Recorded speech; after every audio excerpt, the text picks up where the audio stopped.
ಇವತ್ ಒಳ್ಳೆ ಲಾಭ ಮಾಡ್ಬಿಡೋದೆ. ಹಲೋ ಅಲ್ಲೋ ನಿಮ್ ಹೆಂಡತಿ ನನ್ನ ಹತ್ರ ಅವಳೆ. ಅವಳನ್ನ ನೀನೇ ಹಿಡ್ಕೊಂಡ್ಬಿಡು, ನನ್ನನ್ ಸಾಯಿಸ್ಬೇಡ ಪ್ಲೀಸ್. ನೀನು ಸಾಯಿಸ್ಬಾರ್ದ. ಲೋಪ ಲವರ್ ಅಲ್ಲ, ಕಿಡ್ನಾಪ್ ಮಾಡಿರೋದ್ ನಾನು. ಹೌದಾ, ಹಂಗಾರ ಓಕೆ. ನಿನ್ ಹೆಂಡತಿ ನಾಳೆ ಬೆಳಗ್ಗೆ ಸೂರ್ಯನ್ ನೋಡ್ಬೇಕಾ? ಹಂಗಾರ 5 ಲಕ್ಷ ಕಳ್ಸಿ. ಹಂಗಾರ ಬೇಡ ಬಿಡ್ರಿ, ಅವಳು ನೈಟ್ ಒಟ್ಟಿಗೆ ಚಂದ್ರನ್ ನೋಡ್ಲಿ. ತಲೆಗಿಲೆ ಕೆಟ್ಟೈತವ ನಿಂಗೆ. ನಿಮ್ ಹೆಂಡತಿ ಸಾವು ಬದುಕಿನ ಮಧ್ಯೆ ಆಟ ಆಡ್ತಾವಳೆ. ಹಾಲ್ ತಗೊಂಬತ್ತೀನಿ ಅಂತ ಹೋಗ್ಬಿಟ್ಟು ಅಲ್ಲಿ ಆಟ ಆಡ್ತಾವಳ. ಲೇ ಚಪ್ರಿ, ಕರೆಕ್ಟ್ ಆಗಿ ಕೇಳಿಸ್ಕೋ. ಇವತ್ ನೈಟ್ ಅಷ್ಟಲ್ಲಿ ನಂಗೆ ಕಾಸು ಬರ್ಲಿಲ್ಲ ಅಂದ್ರೆ ನಿಮ್ ಹೆಂಡತಿದ್ ಒಂದ್ ಕಾಲ್ ಕಟ್ ಮಾಡ್ಬಿಡ್ತೀನಿ. ಮತ್ ಇನ್ನೊಂದ್ ಕಾಲು ಅದ್ ನಾಳೆ ಕಟ್ ಮಾಡ್ತೀನಿ. ಎರಡು ಇವತ್ತೇ ಕಟ್ ಮಾಡ್ಬಿಡು.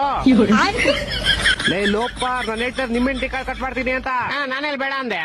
ಹೊಟ್ಟೆ ಎಷ್ಟು ಉರ್ತಾವ್ರು ಅಪಸ್ಮಾತ್ನ ನೋಡಿದ್ರೆ ನಾಶ ಮಾಡ್ಬೇಕು. ಲೇ ನಂಗೆ ಯಾಕೋ ಇಷ್ಟು ರೋದನೆ ಕೊಡ್ತೀಯಾ? ಒಂದ್ ಕೆಲ್ಸ ಮಾಡೋ, ಒಂದ್ 2 ಲಕ್ಷ ಕೊಟ್ಬಿಟ್ಟು ನಿಮ್ ಹೆಂಡತಿನ ಕರ್ಕೊಂಡು ಹೋಗ್ಬಿಡೋ. 2 ಲಕ್ಷ ಎಲ್ಲ ತುಂಬಾ ಜಾಸ್ತಿ ಆಯ್ತು, ಆಗಲ್ಲ. ಮತ್ತೆ ಇನ್ ಎಷ್ಟ್ ಕೊಡ್ತೀಯಾ? ಮನೆ ಹತ್ರ ಬಾ, ಪ್ಲಾಸ್ಟಿಕ್ ಸಾಮಾನು ಹಾಲ್ ಕವರ್ ಐತೆ ತಗೊಂಡೋಗು. ಲೇ ನನ್ ಕಿಡ್ನಾಪರ್ ಕಣೋ, ಪೇಪರ್ ಅವನ್ನೆಲ್ಲ ಬೇವರ್ಸಿ. ಹತ್ರ ಅದೇ ಇರೋದು, ಇವಾಗ ಬೇಕಾದ್ರೆ ತಗೊಂಡೋಗು. ನನ್ನ ಮಕ್ಕಳು 3 ಬಿಟ್ಟು ಇದ್ಬಿಟ್ಟವ್ರಣ್ಣ. ಮಾನ ಮರ್ಯಾದೆ ಏನು